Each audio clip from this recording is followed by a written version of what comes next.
आज के क्लास में हम लोग पास्कल लॉ के बारे में पढ़ेंगे। पास्कल लॉ होता क्या है?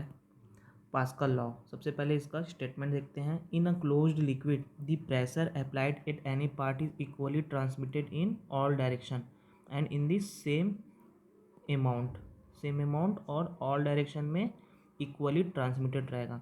इसका मतलब क्या है? प्रेशर तीनों डायरेक्शन में P X, P Y, P Z तीनों डायरेक्शन में इक्वल रहेगा और इक्वल अमाउंट में रहेगा। पास्कल लॉ को प्रूव करने के लिए हम एक सर्कुलर सिलेंडर लिए हैं। ये सर्कुलर सिलेंडर एक कंटेनर में लिक्विड भरा हुआ है, उसके बीच में एक सर्कुलर सिलेंडर है जो इक्विलिब्रियम पोजीशन में है। अब ये सराउंडिंग जो लिक्विड है, सराउंडिंग लिक्विड क्या करेगा? इस पे सर्कुलर सिलेंडर पे प्रेशर फोर्स लगाएगा। ये एक्स डायरेक्शन में हो गया, ये वाई डायरेक्शन में हो गया और ये जेड डायरेक्शन में फोर्स लग रहा है। ये फोर्स हमेशा कैसे लगेगा? Normal to the surface. माना ये जो एलिमेंट है सर्कुलर सिलेंडर जो है ये वेज शेप्ड का है। कौन से शेप्ड का है? वेज शेप्ड का है। अब इस पे हम एनालिसिस करते हैं। इसका नाम दे देते हैं A B C. A B portion का लेंथ कितना होगा? D Y. B C portion का लेंथ कितना होगा? D X. और ए सी पोर्शन का लेंथ कितना होगा? D Z. A B portion पे कितना फोर्स लग रहा है? एक्स डायरेक्शन में एफ एक्स, वाई डायरेक्शन में एफ वाई और जेड डायरेक्शन में एफ एस। ठीक है, यहाँ पे का एंगल कितना है? थीटा है। यहाँ तक समझ में आ गया?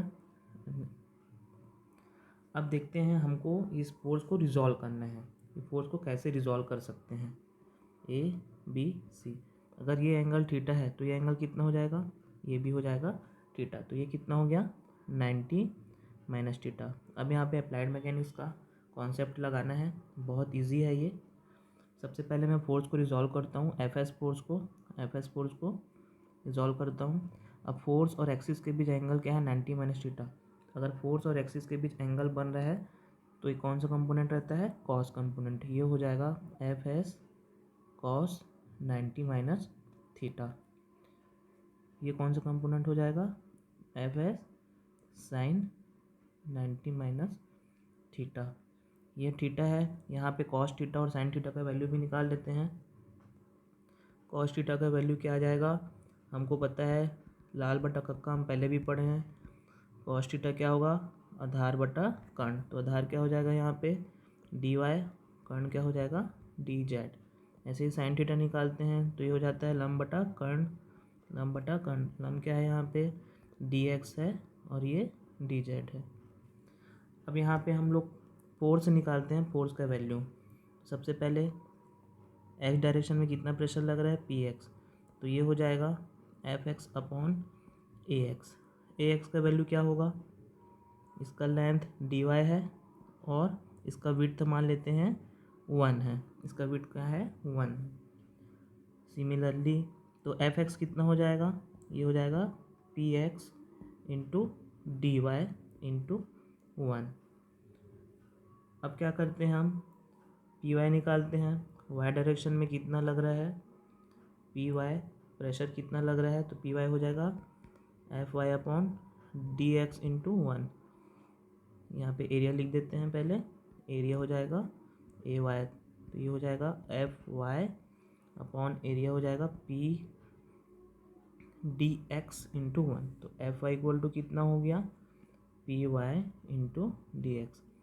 ऐसे ही हमारे पास जेड डायरेक्शन में प्रेशर निकाल लेंगे। ये हो जाएगा F S upon A S. ये हो जाएगा F S upon D Z into 1। तो एफ एस हो जाएगा P Z into D Z. Weight को हम लोग कितना लिए हैं? 1 लिए हैं। अब हम तीनों डायरेक्शन में प्रेशर निकाल लिए हैं। अब हमको क्या करना है? रिजोल्यूशन ऑफ फोर्सेस लगाना है। फोर्स को रिजॉल्व कर लिए हैं। अब condition of equilibrium of forces लगाना है। सबसे पहले लगा लेते हैं condition of equilibrium of forces. Sigma F X equal to 0। इसका मतलब है एक्स एक्सिस में जितना फोर्स है उसका सम क्या हो जाएगा? 0 हो जाएगा। अब देखते हैं, हमारे पास दो ही फोर्स हैं एक्स डायरेक्शन में, एक ये है और एक ये है। ये प्लस होगा, ये इस डायरेक्शन में है तो ये माइनस हो जाएगा।